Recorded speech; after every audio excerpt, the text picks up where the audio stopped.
Yeah.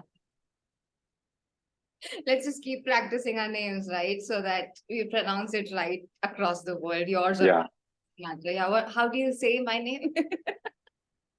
Shruti. How do I say yours? Nikolay.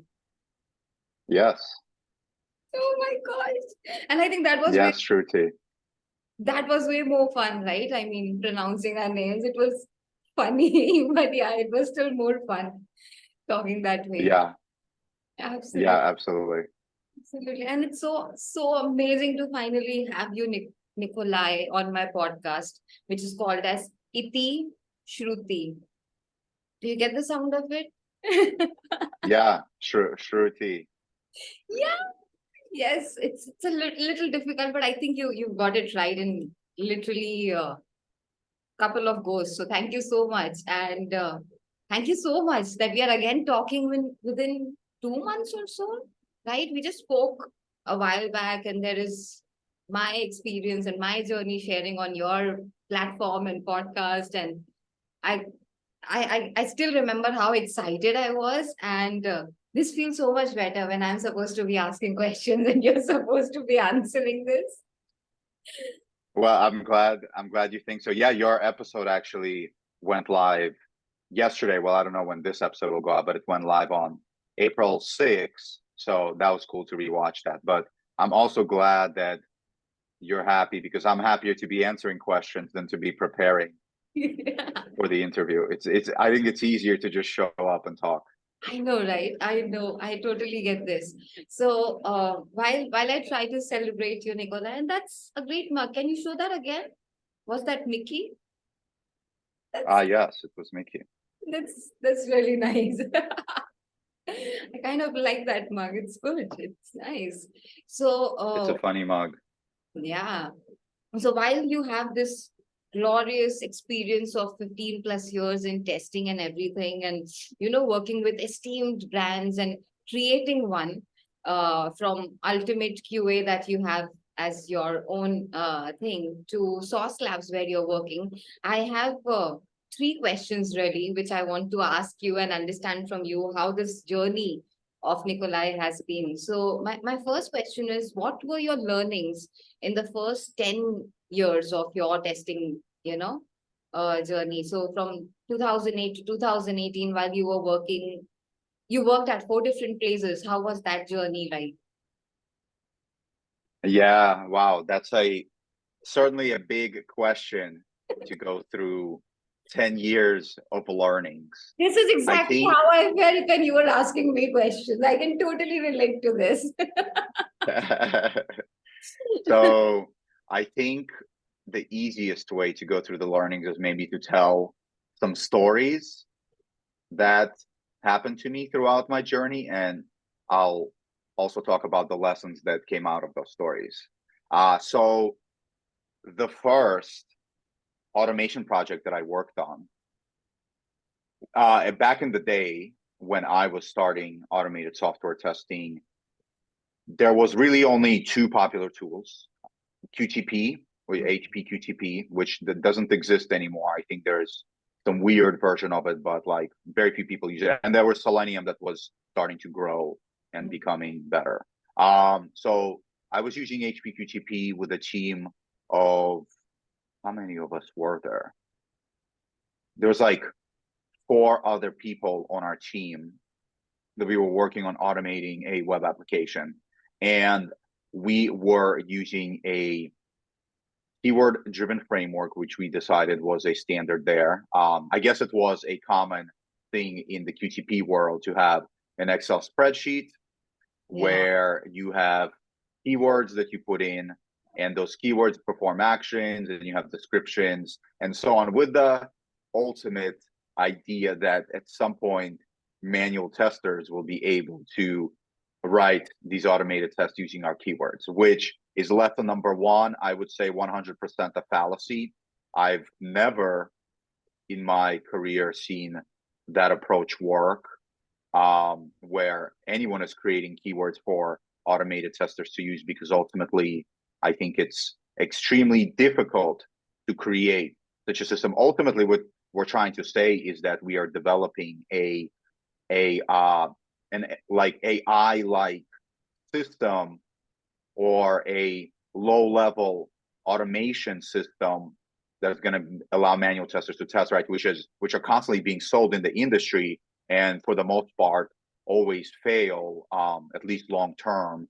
And they are maybe a good solutions to do a proof of concept, but rarely succeed long term, right? You don't see many successful companies using these kind of solutions. So it was a fallacy for me and for our team to believe that we can create such a solution. And so we spent like an entire year trying to automate one long, positive end-to-end user journey. It was a journey of creating an account, filling out some application for this account, some personal information, and then ultimately getting to the end of that application. And so we spent a year, we could never really get that one test case working for some reasons. One of the reasons was it was a really long journey.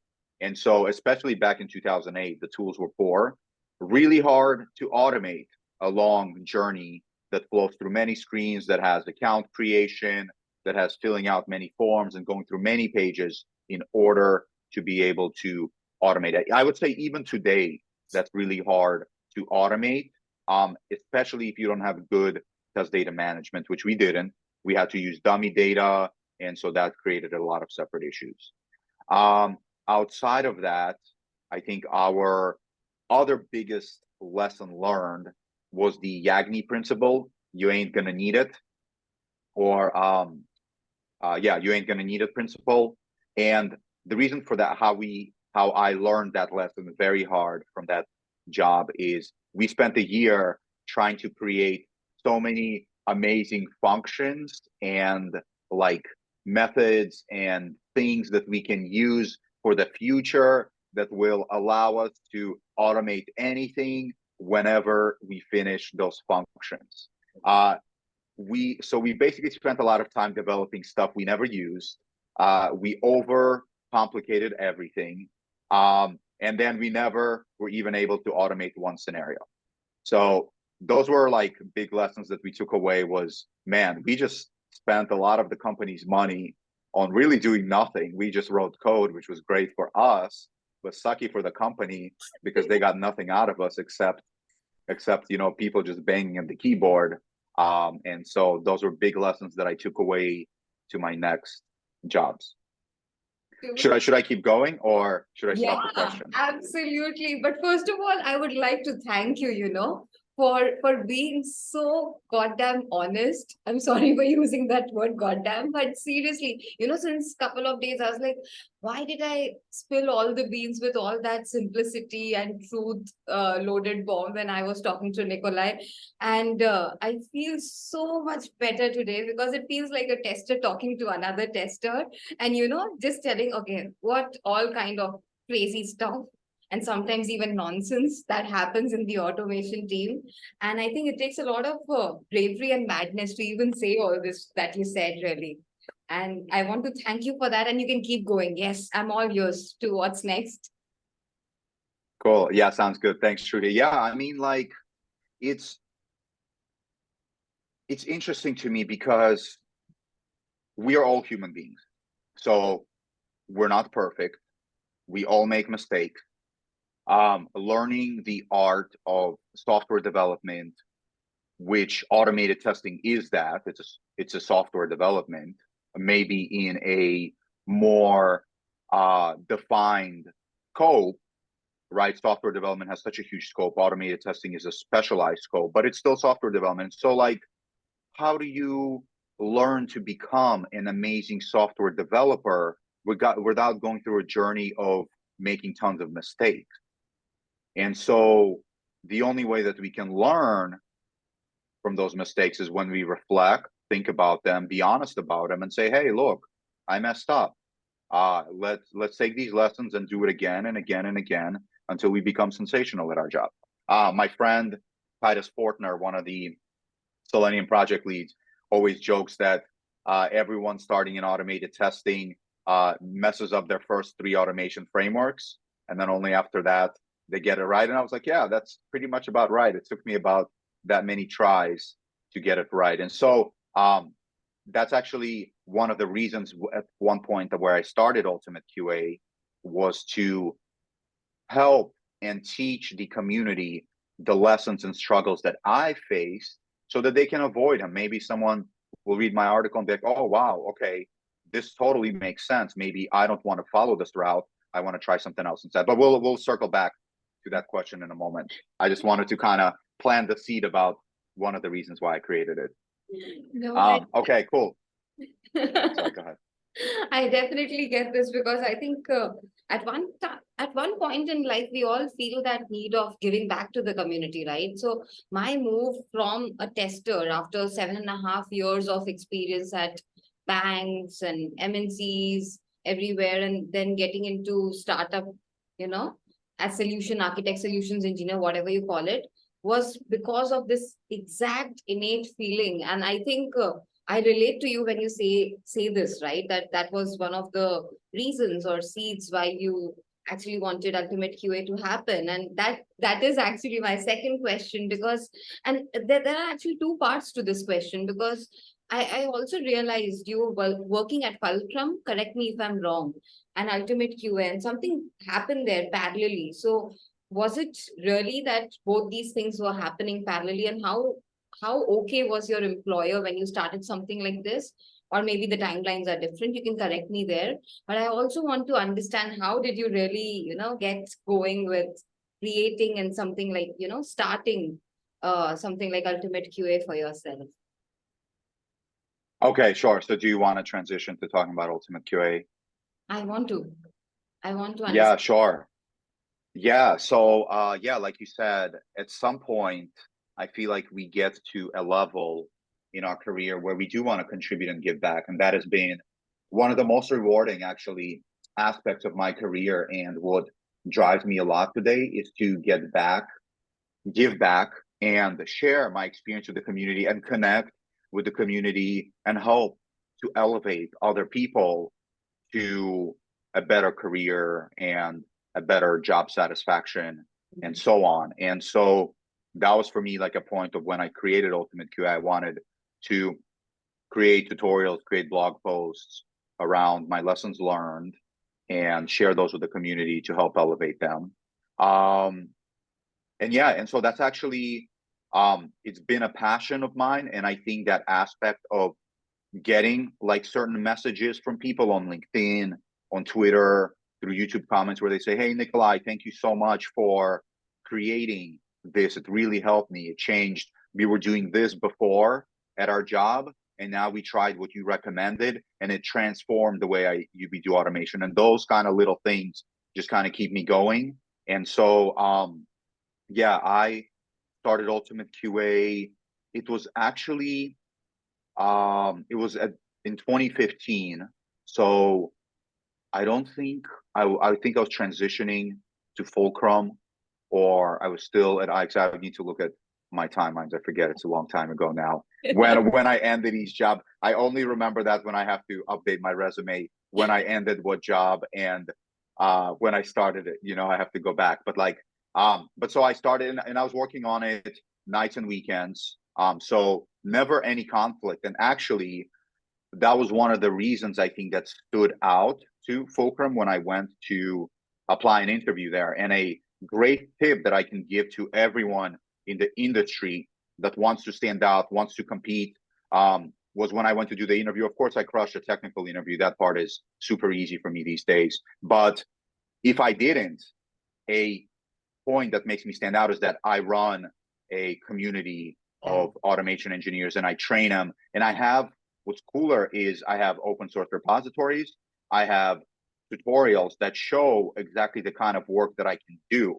And so they don't really even need to interview me. All they need to do is go on my site and see the kind of stuff I'm putting out and be like, is this good enough for us?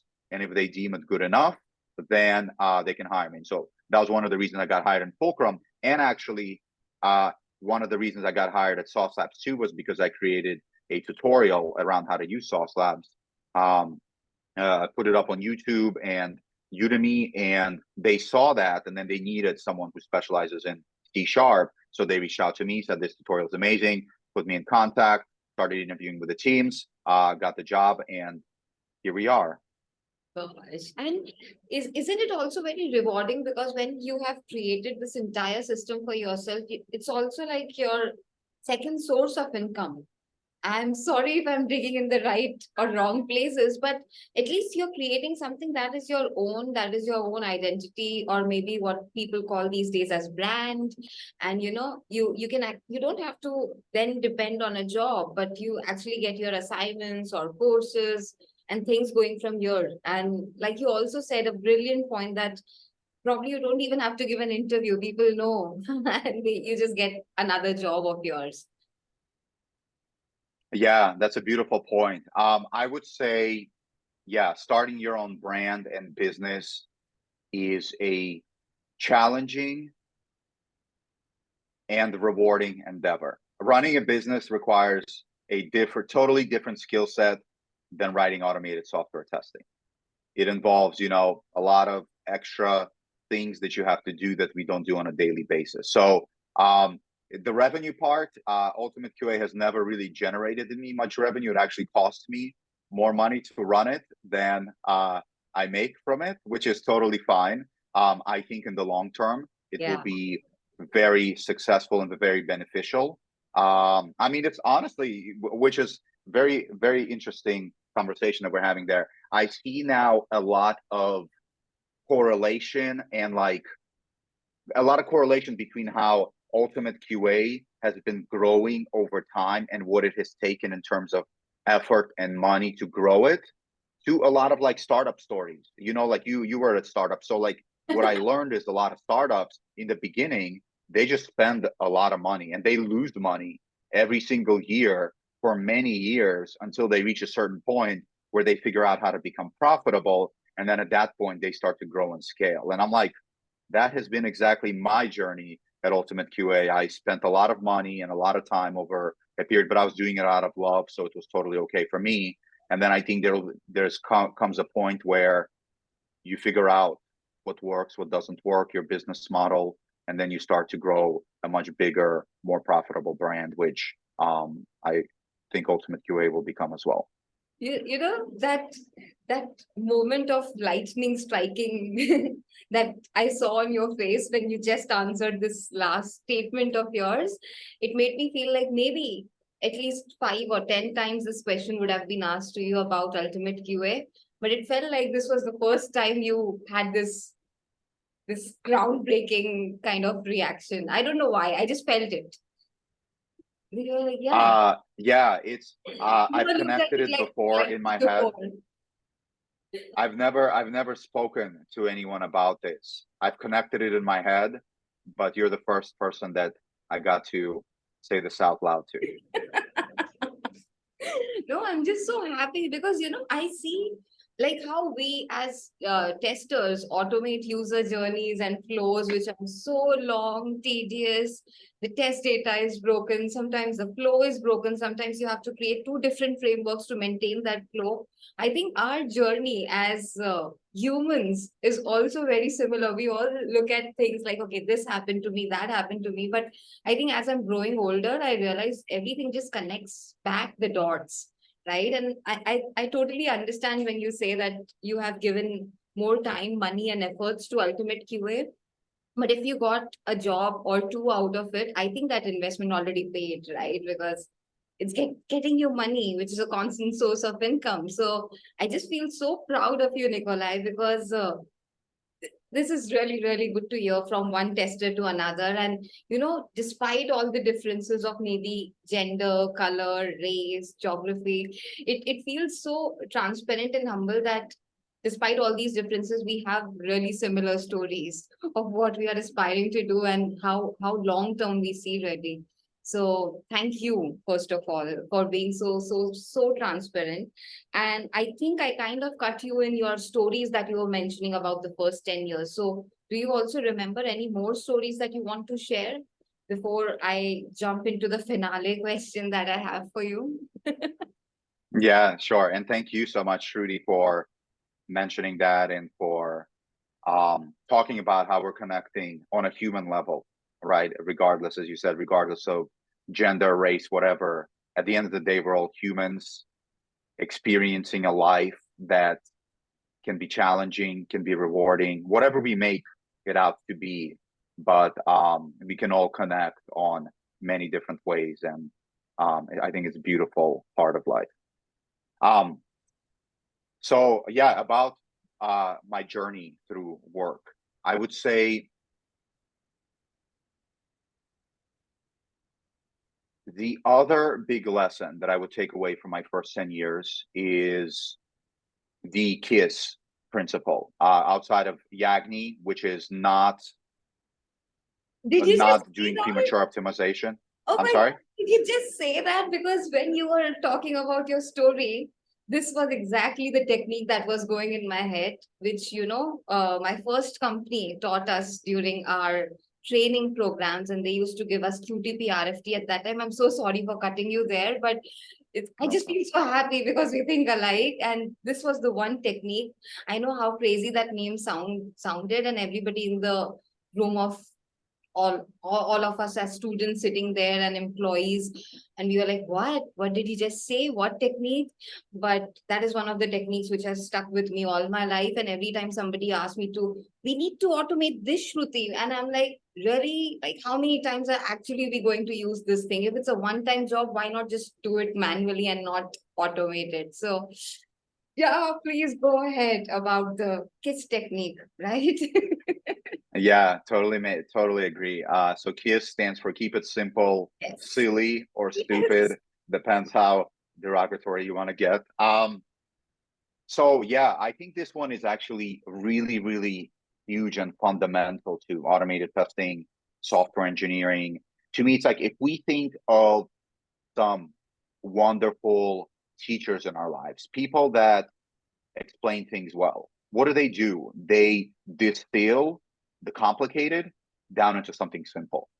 And they can do that because they have a great understanding of the complicated concepts, and they can boil it down to the fundamentals. Like you hear like Elon Musk about talking how to electrify and make the entire world live on sustainable energy. Like that's a massive topic to solve. And then, but the way he talks about and describes it makes sense. If you hear like Simon Stewart, the creator of Selenium WebDriver, talk about certain concepts, the way he talks about things, it's like so simple and so relatable that we get it. And so to me, that same idea applies to code. Is if you can take the very complicated and boil it down to just the very minimal necessary information, it will allow you to try it, see if it works. If it works, you can continue doing it. If it doesn't work, you can iterate on it faster versus kind of what we did at my first place, which is spend a year trying stuff and then none of it ever worked. Had we spent a week trying something and then kept it iterating on it, that would have been way better, instead of doing all this complicated development for no reason. And so, yeah, I mean, just keep that in mind. I think if you always think of like, what is the minimum amount of work that I can do to achieve the goal, and start from there and then iterate from there, your solution of automated testing will likely turn out better than doing a lot of stuff ahead of time. And the other reason why is none of us can predict the future, right? None of us have a crystal ball where we can tell what's going to come and what may not come. So a feature may or may not come, but we can't know that. All we know are the current requirements. So let's write code for the current requirements. And then if a feature comes along, we will add that feature in. And then the way that we can determine potential future changes is based on historical changes. And so if we see one area of our automated testing that keeps getting touched and keeps needing to be updated, we can see that pattern and then make an appropriate like change to prevent it from needing to be changed in the future. Oh gosh, I feel like sharing something because you really invoked a plethora of memories in my head right now, just with taking very little time from you. But I was at JP Morgan Chase. This was way back in 2016, 17, maybe. And there was this guy who was based out of UK. He's very much Indian, but when your distance is apart and stuff like that. But we used to have those nice phones which had cameras. So it was a good way of connecting to colleagues. And this guy used to give me requirements of creating testing and automation and everything. And I was the only person in the team creating testing or automation or whatever. And I still remember his one sentence to me, which was, even if you're gone, the framework should work.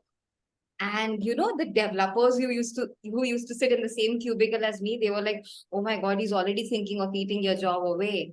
But I never looked at it in that sense. I was like, that's a beautiful way of creating a framework. And by the time I decided to part ways with JP Morgan, I literally gave, how we have those knowledge transfer sessions or whatever.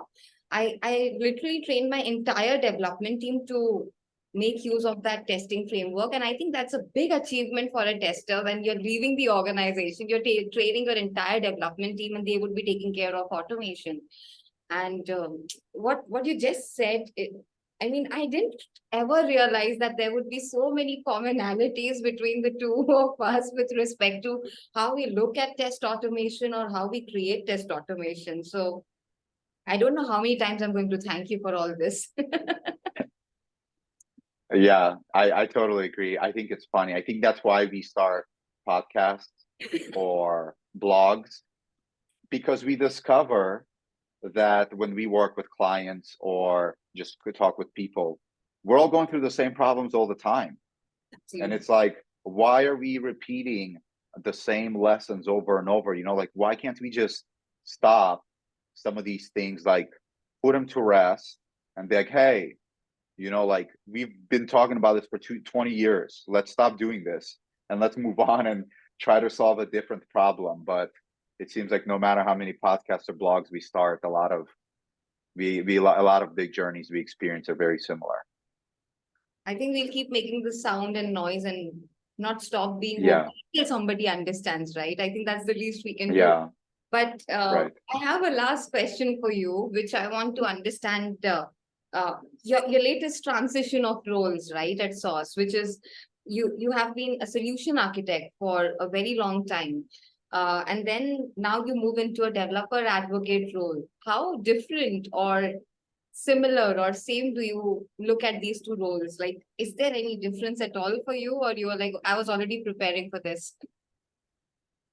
Oh, interesting. Yeah. So from comparing developer advocate to solutions architect.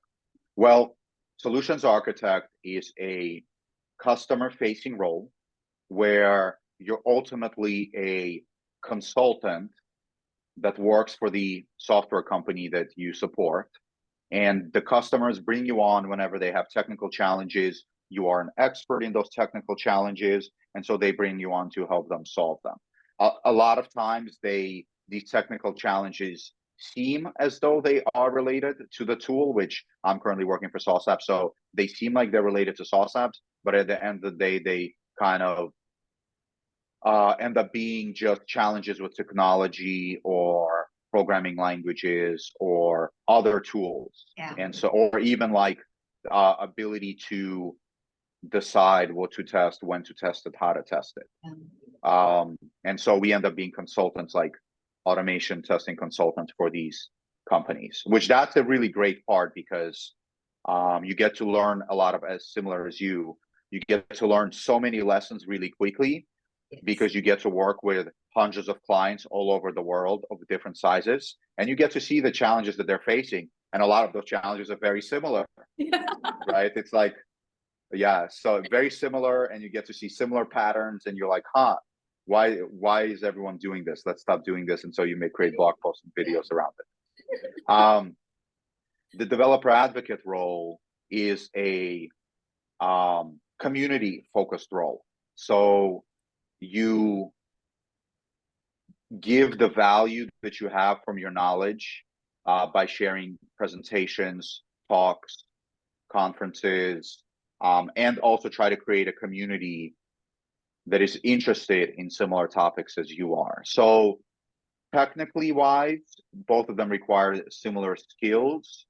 However, one is like client focused and you're like measured on how many clients you have and how much revenue you support. And then the other one is measured on how big of a community can you create, or how excited can you get people about your brand and or you as a person, and get those people engaged. Absolutely, absolutely. I mean, while I see this, how you portrayed it, but many people outside I see in the market, even now, they don't understand, first of all, what is a solution architect or a solutions engineer, and forget about the developer advocate role, because half of the time people have this notion that developer advocate is probably marketing, which they can be or become depending on the company they are with. And it's one of the cons, right, in being such client facing or people facing roles. But this is so good to hear from you. And I also want to understand one little insider tidbit, which is, do you enjoy developer advocate more compared to the architect part, or like you're neutral to both of them? That's an Sorry, I'm interesting asking you question. such difficult questions. I'm No, sorry. no, please, no problem. I think they both have their pros and cons. Like what I really enjoyed about the solution architecture role was being involved with all the clients and helping them to solve technical challenges, learning all the challenges that they're facing, and then creating solutions for the world around the common patterns that I've seen. That was really cool. Yeah. What I enjoy about the developer advocate role is the ability to travel the world. I kind of got to do that as a solution architect, but less. Now, like I get to travel the world, speak to amazing people, come on podcasts like yours to talk to people about things that we're interested in, and it's just about like making human connections, which is so amazing. Something that I didn't get enough of as a solution architect. And so like the thing I didn't like about solution architecture was that there was just like a lot of technical issues coming in, tickets, and a lot of times I felt like I was just like a robot processing a queue of tickets. And I was like, this is gets old and boring. Like I want to be more strategic than that. What I don't like about the developer advocate role is that I don't get to interact with clients as much. So both roles are good. If I could have my ideal role, I would have a little bit of each, a little bit of interaction with the customer, maybe working with a few customers strategically, maybe like one or two customers strategically to help them create an amazing automation strategy at their organization. And then the rest of the time doing developer advocacy. I swear, you just defined a dream role. If you find one, let me know. Okay, we will be contenders for that. But yeah, I think exactly right. I mean, sometimes I remember one more thing when, okay, why am I saying this? I'm going to regret it. One time as a solution architect, I was like, I'm literally supporting everything. I don't think the support team of this company is as active as me, because I had literally so much of work and so many, clients, and you don't want to disappoint any of them, because they literally look up to you as a technical SME and expert, and they are like, Shruti, if you don't give us a solution, how will we figure this out? And like you were rightly mentioning, half of the time it's not the tool they are trying to connect or do a POC with, but it's actually sometimes their own firewall, which is blocking a connectivity, or maybe their own code, which is missing a line or something or the other, which is very, you're like, now I'm actually doing test automation for them for free when my job is to only handle the POC. So I totally feel your pain of, of both the things and the fun of both the things. So I hope you find that dream role. And if you find a similar one, let me know. Certainly will do, Shruti. And maybe curious, because maybe a lot of people also don't know what the difference is between a solutions engineer and a solution architect. Maybe you can talk about that. I think both of them is same. It's just different way of, portraying it. Some of them call it as pre-sales engineer. You might know this way better, because in US, you look up these terms and trades. So half of the time they're called sales engineer, solutions engineer, solution architect. But ultimately they're doing the same thing. It just depends what industry, what product. But I feel it's basically a pre-sales role, very customer-facing role, and trying to help the company you're working get the money.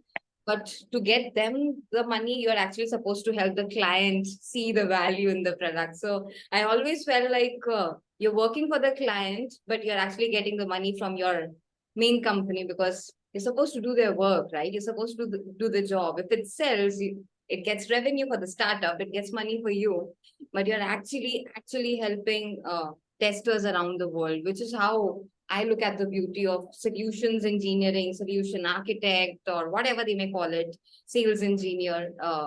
If you are selling automated testing products, because you could be selling anything. Yeah, that's such a great way to put it, that you are working for the customer, but you're getting paid by your full-time employer. The only thing I would say at SauceLabs, the difference between a solution engineer and solution architect, solution engineer is pre-sales. So they go out and they get the client. And once the contract is signed, solution architecture steps up to grow the client. So I was a post-sales role. So I didn't have to convert customers, which actually I never would have been comfortable doing that because I don't believe there is a single solution to all of customers' problems. I view a customer as a whole. And so I want to help them to do unit testing, integration testing, UI testing with SauceLabs if necessary. If not necessary, let's figure out how we can make your automation program better. And hopefully you'll see the value of SauceLabs throughout that journey. See, this is the precise reason why I know I was underpaid, because I was already doing the job of 2, 3 or more roles, and it was basically sales representative who used to be doing all the salesy talk and discovery and everything. But the moment they understand, okay, there's supposed to be a demo or hand holding or a POC start, so they may call it as solutions engineer, but you're actually doing the work of an architect. So I think it's so confusing as to what a company wants out of you and calls it. So yeah, but I'm glad you asked that question. Thank you so much. And do you think I left any topic, anything, any story of yours to be asked? Because I feel like we can just be talking for hours and hours, like seriously. Agreed. I think there are millions of stories we can talk about, but I see on our Zoom timer we have 2 minutes and 11 seconds. So I don't know what else we can cover. Do you still feel like there's anything that you want to say as parting thoughts, maybe, and anything at all which you were like, Shruti, I was waiting you for asking me this sort of a question, but you didn't cover my user journey, my journey, and anything at all, if you feel like. I think less about me. I would love to leave the audience with a lesson that maybe they can take away and apply to their life, which is to realize that we're all humans and we're not perfect. We're all on a journey of growth and self-improvement. And so don't feel down when you're making mistakes as you're learning to become a better software developer or a better automation engineer. I think instead praise yourself for the fact that you're trying, the fact that you're pushing the boundaries of your knowledge, the fact that you're growing, and focus on the journey of growth and where you're going to get to, as opposed to all of like the challenges that we're facing today. I think a lot of times we can be so hard and negative on ourselves, but if you look back at like our lives, we've achieved so much amazing things in our lives, and we are where we are today because of all the things that we did. And so just focus on the positive and the growth and the journey, and you'll get to an amazing place if that's where you want to go. Yeah, that's a beautiful thought. And this was one hell of a conversation, Nikolay. Thank you so much. My pleasure, Shruti. Thank you so much for having me. It's been such a pleasure to talk to you, and let's talk again. Let's do it.